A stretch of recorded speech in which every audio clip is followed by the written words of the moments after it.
What's up guys, it's me Jeremy, and welcome to my video on common mistakes and how to fix them. I've compiled a list of 7 mistakes that I find people make a lot and are very detrimental to a team's play. It's possible that there are more that I've missed, but I feel that these 7 are a very solid list. So let's get started. The first mistake people make very often is overextending. This is where you push too far out and get caught from either a gank or simply just an initiation.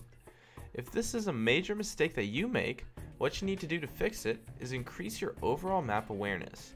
Buy some more wards and expect ganks to come. Don't push out unless you have teammates with you.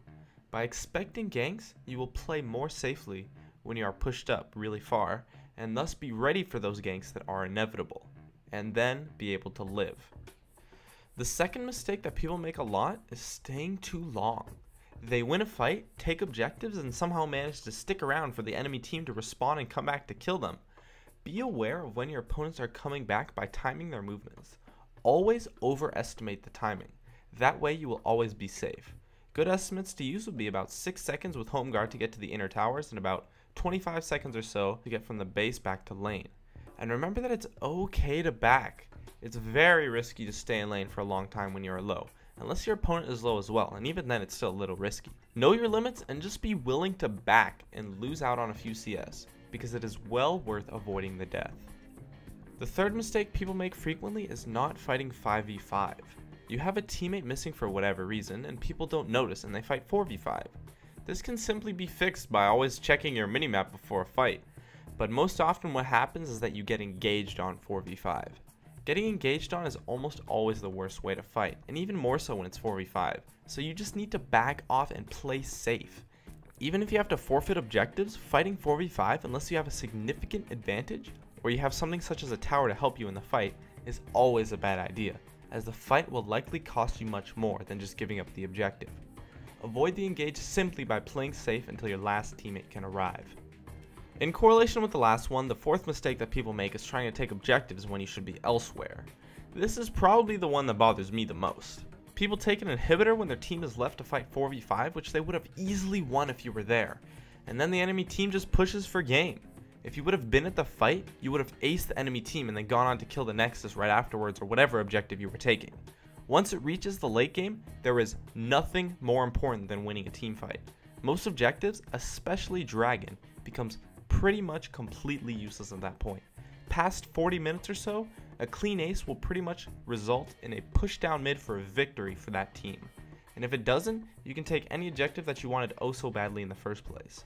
Show up to team fights, because your team cannot avoid an initiate forever, and they will just end up losing.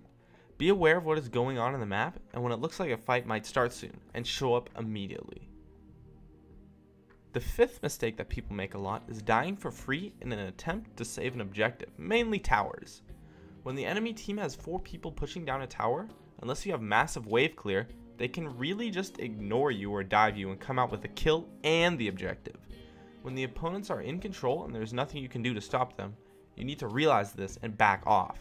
So many people die trying to save the tower, often resulting in the enemy team taking 2 towers instead of just 1, or at the very least, a kill and a tower. It's not that hard to just look at the tower's HP and hold it for as long as possible, but give up and back off when it gets really low. Be aware of your opponent's strengths and just be willing to give up something that is already lost. The sixth mistake that people make a lot is dying to save others. If your teammate gets caught, just let him die. There's no reason for you to die trying to save a lost cause, just like the objectives. You need to be aware of your opponent's engage potential. If you know how easily they will be able to get to you if you try to save your friend, you should think twice, because 2 deaths or more is a whole lot worse than just 1. By knowing your limits and the potential of everyone, you should be able to judge whether or not you can save your friend. If you're the one getting caught out, just ping your team to back if there's no chance of you being saved to help prevent your teammates from making this mistake as well. The final mistake that I've come up with that people make a lot is diving in a team fight. Unless you have a team composition based around it, diving in team fights is almost always a terrible idea unless the enemy carries are out of position. You simply just jump in and get bursted instantly, and maybe if you're lucky you take down a target or 2, but most of the time the enemy team will just 5v1 you while your team is struggling to catch up because you jumped in so far away from them because they actually had decent positioning. Instead, wait for the initiation and either protect your carries and only dive in if you are extremely tanky and are sure that you won't die fast.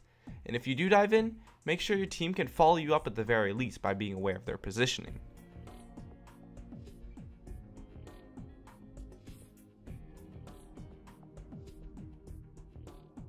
So, as I wrap this up, I want to make a mention of a key concept. If you haven't noticed already, a major part of fixing almost all of these mistakes is improving your map awareness by buying wards, or really just paying attention to what everyone on both sides of the game is doing.